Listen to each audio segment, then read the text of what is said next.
Welcome back to the Soul Enchilada, where we take on the whole enchilada of women's issues. Your shit show becomes our shit show. And today, we're going to dive back into body image shame. We're going to talk about our relationship with food and dive into the world of eating disorders. I'm Laura Bussey, your host, and I'm here with Christine Ruth, our licensed therapist. Are you ready for our Hello. question? Yes, lay it on me, Laura. What's our question for today?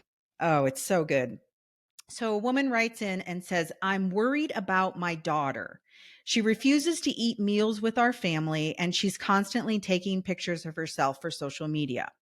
How do I know if she's struggling with an eating disorder, or am I just a worried mother?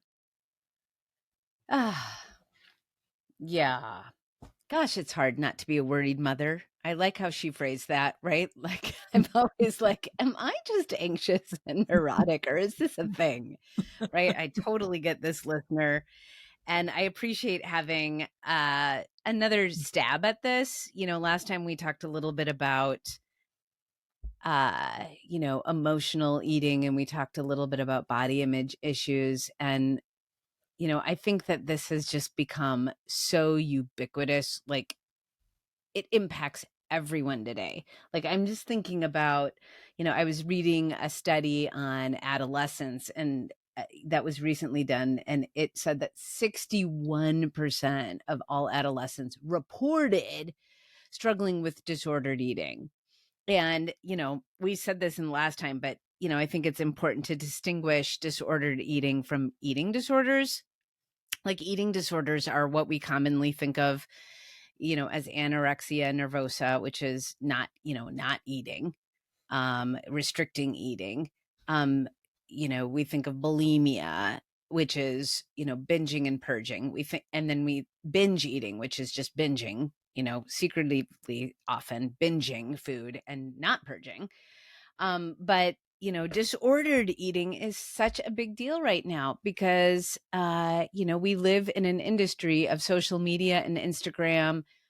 I mean, every day I'm, as a woman, barraged. I don't know if men are too, but I'm barraged on Instagram and social media by advertisements for dieting, diet pills, post-menopausal weight loss. And every day I'm getting this like, barrage of things that are making me feel like I'm not okay. Like, I should be alarmed and I'd better like freak out about this. And, it's tough. It's tough to be barraged by all those images. And so, right, like this disordered eating thing, like disordered eating is, skipping meals or snacks, limiting your diet in a way that's not prescribed by medical professionals, too much focus on food or healthy eating, refusing to eat birthday cake, dining out, refusing to eat with your family, withdrawing from social activities because of food, frequent and ongoing worry or complaints about being overweight. Gosh, I struggle with that. Frequently checking in the mirror, repeatedly eating large amounts of food, using dietary supplements, laxatives, and what we call exercise bulimia, which is, inordinate amounts of exercise. When we like go, oh, I ate that, so I need to go to the gym for 2 hours and exercising, that we call that exercise bulimia. Um, you know, Eating in secret. I mean, all these things are disordered eating, and that just, I feel like that impacts almost all of us, doesn't it, Laura? It does. I was cracking up because since our last podcast, 37, where we talked about not wanting to get into a bathing suit, every Yeah. time I log on to my computer, I pick up my phone, social media is sending me how to lose belly fat. Yeah, it's like, So I'm getting, what? you just said getting barraged, like I'm getting barraged with how to delete belly fat. I And I just know. close it. I'm like, nope, not going to delete it because it's there. I got it and I got to love it and I I got to accept it know. and I got to use this body is strong. And that's where I want to talk more about like the voices that we tell ourselves. And Christine, a lot of our listeners don't know, but I have been in the trenches, for over 9 years. Over 9 years. So Mm, my daughter Abby, who's now 23 years old, she fell into the eating disorder world when she was only in eighth grade. Eighth mm, grade. mm, She mm, decided, and this is a clue for a lot of moms, it's okay to worry because we love our children so much. But she was being bullied in middle school for the size of her school uniform and her soccer uniform. And she came to us right after Christmas, before New Year's, in her eighth grade year, and said, "Hey, I want to become a vegetarian." And that was the first mm. sign. I didn't know it at the time, but she started regulating and restricting what she would eat and what she wouldn't eat. It was a way of Mhm, control, controlling what mhm, she felt like was out of her control. And that mhm. restricting, which a lot of people think of as anorexia, there's such an overlap. There's such an overlap. Most Mhm, women or most young people who struggle with an eating disorder are not just categorized in one area, and that can mhm. easily turn from restricting to binging to purging, and it can lead to OCD because they're just trying to control. They're trying to control. And one thing I would share with our listeners is that Abby received so much positive feedback Mhm, when she mhm. lost the first 20 pounds. I mean, coaches, teachers, adults. I had moms calling me saying, "What diet did you put Abby on? She looks fantastic." So when you Yeah, talk about cultural influence and you talk about, like, our entire culture is lifting up skinny, right? yeah, Lifting up, "Oh, you look fantastic. You've lost weight. You look mhm, mhm, amazing." And we had to combat that. I'm 9 years out, Christine, yeah, and I still have to check in with Abby, and we have been through everything together. We have been. So I applaud this mom for bringing this issue to the table because it is so mhm, important. And I yeah, would say to her, please do not put your head in the sand.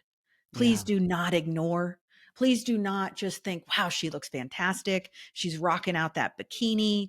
She's yeah, looking good in that size too. Whatever you're thinking, really have some hard conversations and have some honest conversations on nutrition and why it's so important to fuel our bodies. And I'll just share, and then I want to send it back to you, Christine, but we've been through everything. We've been mm, inpatient. I mean, Abby has, but I've been her support person. She's had day mhm, treatment programs, and even she's been hospitalized. She's been mhm, in a residential center. And what I learned is so mhm, often an eating disorder is a symptom of something mhm. much bigger that's going on. And Yeah, what's fantastic is when you get into the help that your child needs or young adult needs, oftentimes they'll look at the deeper issues because there's mhm, so much mhm. overlapping. Honestly, eating disorders can be a clue that there's something else going on in the mental health world. Anxiety, depression, OCD, bipolar disorder, something else is going on. Addiction is huge. And that was Yeah, the one most wonderful thing. Abby was in a residential facility in California, and I got to be involved in parents and family weekend. And they taught us that, it's layering. And oftentimes addiction is one of the key components. You get addicted to that yeah, rush and of not eating or that yeah, rush of purging. And so yeah, oftentimes we'll see young people falling in, or in, any ages, but falling into the trap mhm, of that overindulgence of exercise or eating and then purging. And so I just wanted to share right off the bat that this is not a mhm. shame center. This is not, Yeah, this is not a place where we hide and pretend like our lives are so perfect, because yeah. we are far. No. Far from perfect. Laura, I always say this to you, but I really appreciate your vulnerability. And I just appreciate the impact you have on my life and many women's lives by talking about things. I mean, you're a very public leader. You speak in big places, and so many people keep secrets about what's really going Mhm. on in their families. And, I appreciate not just you, but your whole family. Abby gave you permission and consent to talk about this today. that really your whole family has said, hey, we want to use our lives to help people. And we're not going to pretend or put on airs or keep secrets, Mhm. which is also, a family habit that gets passed down, right? Like, oh, there's this thing that we're all going to keep quiet. This is personal. This is private. And that's how addiction and eating disorders and all these sorts of strategies to deal with trauma and difficult emotions get passed down through generations, as we keep it a secret and we hide it in shame, and then we just pass it down, pass it down, pass it down, pass it down, and it becomes a generational legacy. Mhm. So anyway, Yeah. you're combating that. Thank you. Thank Yeah. you for Thank you. the way, your courage in being willing to get help. And I think that that's really important to what you just said, just to expound on it a little bit. It's important to understand that our parts, I like to talk about parts, our protective parts that engage in eating disorders or engage in self harm or engage in addictions or even engage in suicidal ideation, those parts are trying to help our system. They are strategies that our body comes up with, especially when we're young, to try to numb us out when the pain is too much, when we feel flooded and we don't know, we don't have access to other healthy resources for managing those big emotions. We, our body is protective in that it creates an outlet like, oh, here's a way to numb. And eating disorders, it's not like if we just call them this bad thing, they're protective in our system, and it's our system saying, here's a way to numb out, here's a way to get control, here's a way to feel like you can take control of your life. And it's not the best strategy, right? It's a strategy that can destroy us, but it's our bodies trying to protect us. And so I Mhm. think it's important to see it that way, because we're inviting our listeners not to get rid of this bad behavior. Because when we talk about it like that, now we head it into a power struggle with this bad behavior. And that's what I see a lot of parents doing. They're trying to eliminate their child's addiction, eliminate their child's eating disorder, eliminate their child's, relationship to self-harm. And I always say to my parents, hey, we can't get rid of this behavior or this strategy unless we replace it with some others. Because otherwise, if you take away my way of numbing, um, without replacing it with another way, then I'm going to get flooded and go into, feeling suicidal again, or I'm going to feel overwhelmed again by my big emotions.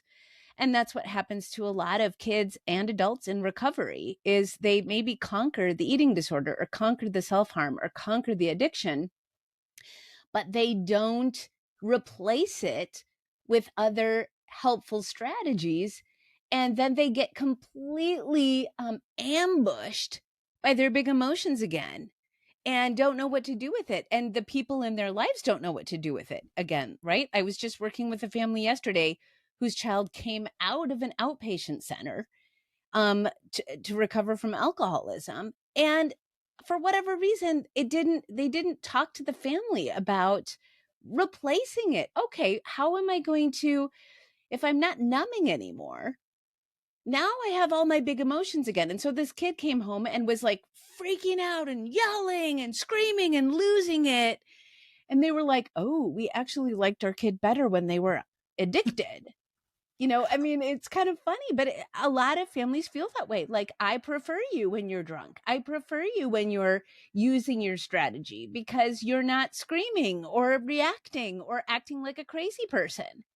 And so whole family systems get addicted to the eating disorder or the addiction as a strategy, Hmm. That's right? interesting. Yeah, that's really interesting.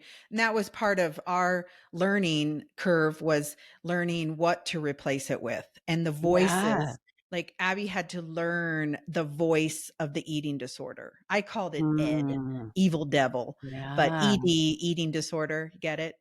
Yeah, So yeah. she had to learn the voice of Ed to be like, oh, no, no, no, that's the eating disorder talking to me, trying to control me.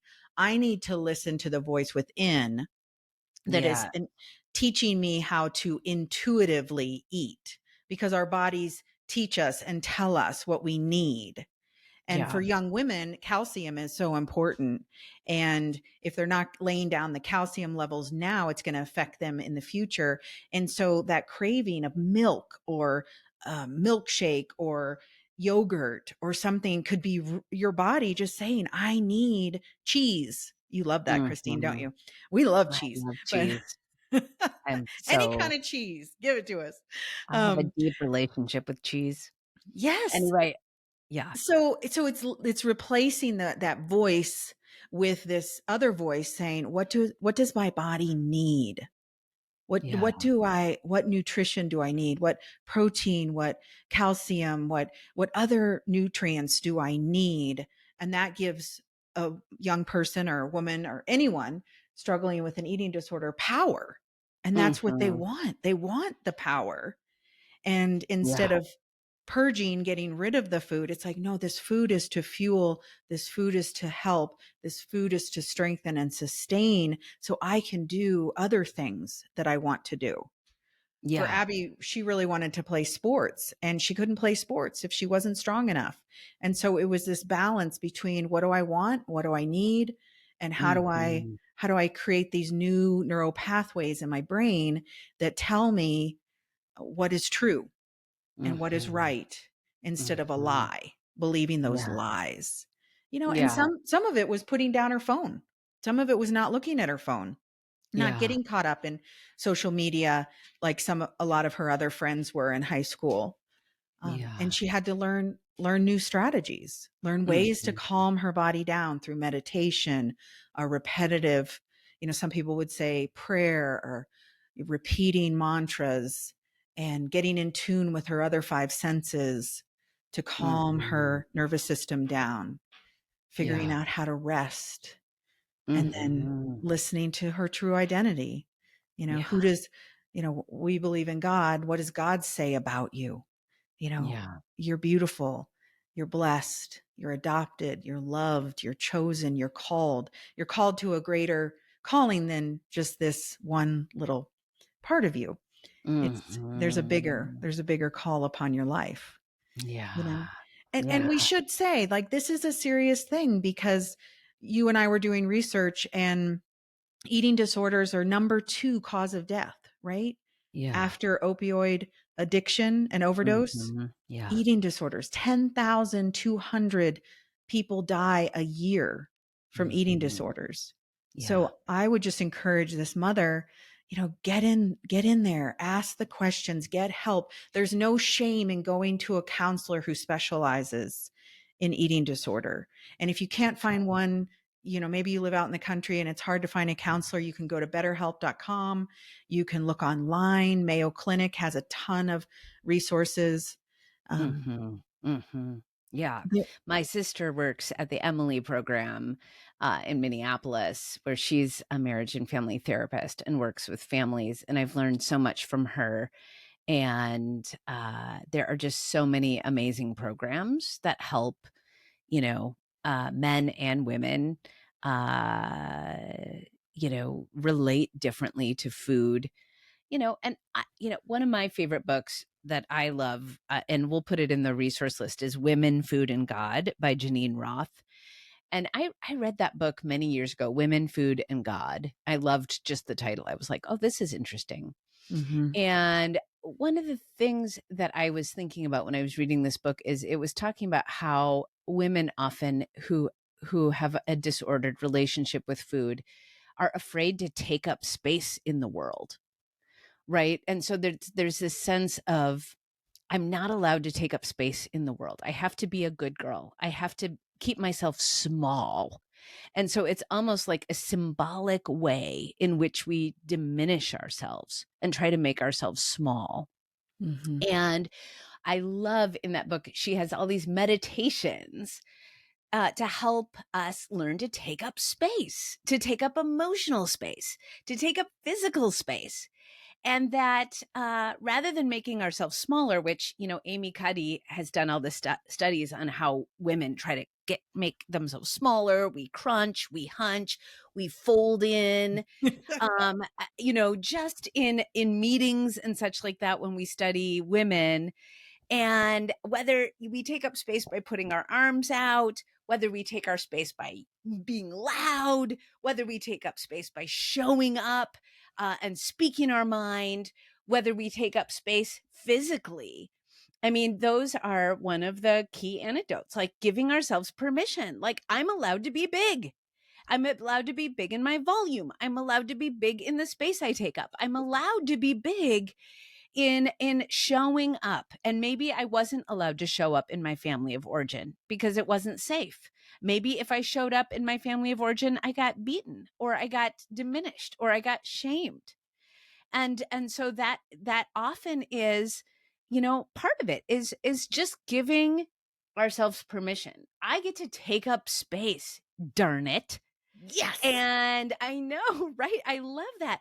And the other thing that really impacted me, and I don't remember if it was from this book or no, it wasn't from this book, but I just think it's so important as we're studying neurology and we're studying our nervous system to recognize that our bellies are a major center of intelligence, right? So we often think of our heads as a center of intelligence, our hearts as a center of intelligence, but our bellies, I think I mentioned this before, are considered in Hebrew thought the seat of the soul. And we're learning more and more about how sensitive our bellies are as a nervous system receptors and how much information our bellies register. And that's precisely why we often try to numb our bellies, right? Because whether we're grieving, whether we're holding anxiety or fear, our bellies have all these nervous receptors that say, hello, alert, alert, you're in trouble, and try to send us into vigilance, excuse me. And so I'm loving this kind of notion of noticing, wow, why am I dulling this intelligent center of intelligence by overeating? So when I've had a stressful day at work, I tend to overeat. I try to, in a sense, numb my belly. And I really love thinking of my belly as like a tuning fork. And I want to clear away the things that are keeping me from really listening to my emotion. And, one of my teachers starts every meditation with, what does your head want? What does your heart want? And what does your belly want? Mm-hmm. Which is the seat of the soul. What does your soul want? And Mm-hmm. often what my head wants, what my heart wants, and what my soul wants are very different things. Mm-hmm. Right. And so how do I clear away this center of intelligence so I can really hear it? And that often invites me to get, to become much more aware of the discomfort there and my impulse to try to numb it instead of sit with it and go, ooh, what is that? Oh, I'm feeling sad. Oh, I'm feeling regret. Oh, I'm feeling angry. Oh, that's a big Ooh. one. I'm feeling angry. What do I do with that? And often when I feel angry, I think it's hungry. And angry and hungry are not the same things. But I have to learn to Mm-hmm. listen to that because as a woman, I've learned don't be angry. That's naughty. You are not allowed to be angry. And so now I'm realizing, wow, every time I get angry, I think I'm hungry. Isn't that interesting? Remind me not Right? to piss you off. No. Oh, there's plenty. Yeah, right, exactly, exactly. But right, I mean, I think that a lot of us as women do that, right? We eat our grief, we eat our anger, we eat, Hey. and then we feel guilty about it or ashamed about it, and then try to get into binging or restrictive eating. Like, oh, I did it. Now, how do Mm-hmm. I fix it? Ugh, Gosh. In closing, I have three thoughts real quick. yeah. Um, One is I've been doing a lot of meditation practice, just calming and working through grief that I've experienced in the past couple years. And my instructor is constantly saying, put your hands on your belly. And when you breathe in and out, your belly is what is to rise. And I Mm. remember thinking, oh my gosh, I don't want anyone to see my belly. Like, and there's shame in that. And no, we can't. We need to think like that's part of my body. And this needs to rise and fall with Yeah. my breath and not be ashamed, Mhm. but know that this is the core. This is a part of who I am. And I love that you're saying, let's get bigger and let's get stronger. And yeah, let the belly rise. And then the other thing I wanted to share is that for this woman, I didn't know until we were like maybe 7 years into our journey with Abby that you can look at your family history, your family heritage, your Mhm. family tree. I call it my Mhm. effing family tree. When I look, sorry. No, I love it. Your effing um, family tree. when I look Mhm. on my dad's side of the family, I see eating disorders all the way through. And I see, Mm. all the way back to, as far as I can go in our family tree, I see anorexia. I see purging. I see more anorexia. And so that is a clue. That Mm. is a clue. And once we brought that to Abby's attention, we said, that's part of your genetic makeup. And there's Mhm. no shame in that. There's no Yeah, shame. That's not something you could control. But what yeah, you can control is the hand that you were dealt. And you yeah. can learn to calm that anxiousness. You can learn how to breathe in and out of your belly and to have a healthy relationship with food.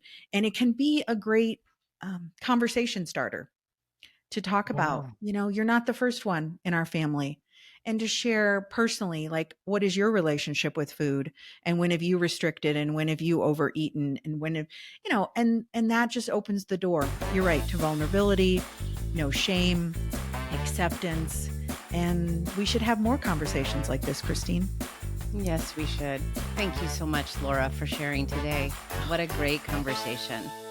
Thank you. Thank you. Thank you.